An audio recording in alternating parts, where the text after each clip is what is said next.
for we must presumably first sketch it roughly, then later fill in the details. But it would seem that anyone is capable of carrying on and articulating what has once been well outlined, and that time is a good discoverer or partner in such a work, to which facts the advances of the arts are due, for anyone can add what is lacking.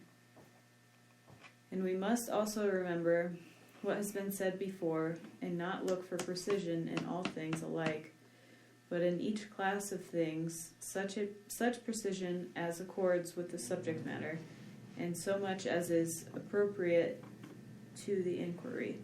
This is where he's talking about math. For a carpenter and geometer investigate the right angle in different ways. Isn't that cool? What's the right angle for a carpenter is not the same thing as what's the right angle for the geometer. The former does so insofar as the right angle is useful for his work, while the latter inquires what is or what sort of thing it is, for he is a spectator of the truth. He must act in the same way, then, in all other matters as well, that our main task may not be subordinated to minor questions. Nor must we demand the cause in all matters alike.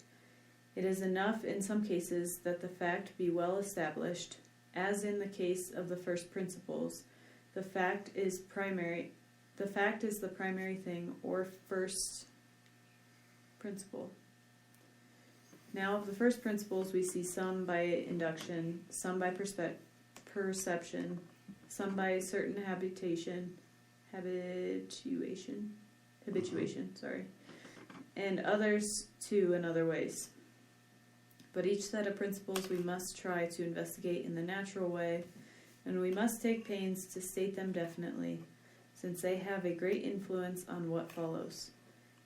For the beginning is thought to be more than half of the whole, and many of the questions we ask are cleared up by it. Okay. So it's a bit of a winding way to finish up. But what he adds is that this happiness has to be done for a long period of time. For it to be considered happiness? Yeah. And then he'll also add, so he adds a few conditions. This activity for a lifetime, and therefore it requires, or assuming, financial security. Because if you have to work, you can't think and love all the time. He would also add friends to share it with.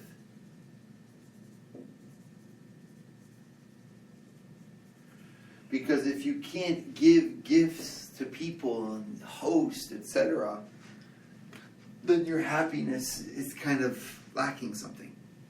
We're made for society. So he goes on to add those different things. He didn't add them there, he had them elsewhere in the Nicomachean Ethics. But what you nail here is that Aristotle now has, and we have for ourselves, a key to ethics. Right and wrong is at the level of actions, not emotions. The goal of life is not to be in an emotional state. The goal of life is to be able to act well. So, as far as like happiness being able to think of the highest good and choose the highest good, so are those who are not as formed in their intellect or not as smart, not able to have or experience a certain level of happiness? Yep. They'd be able to become level. happy to the degree that they use their light to its ultimate degree. But a more intelligent person will be able to be happier. But you or Susie or Fred everyone becomes happy to the degree that they remember this. So my rational intellect isn't quite as sharp. Are you using it well? Yeah, so you are happy subjectively. But objectively, the more someone grasps of God, happier they're going to be.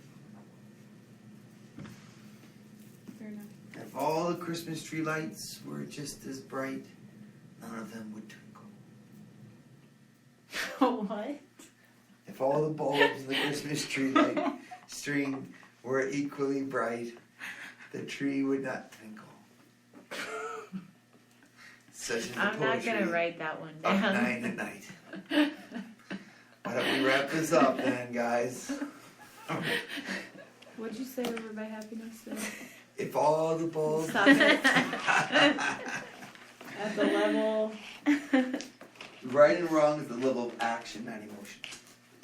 So what is he showing us? When it's like, well, what's life all about? It's about acting well. I thought it was about being happy. It is. Happiness is an activity. Nice job. You all survived.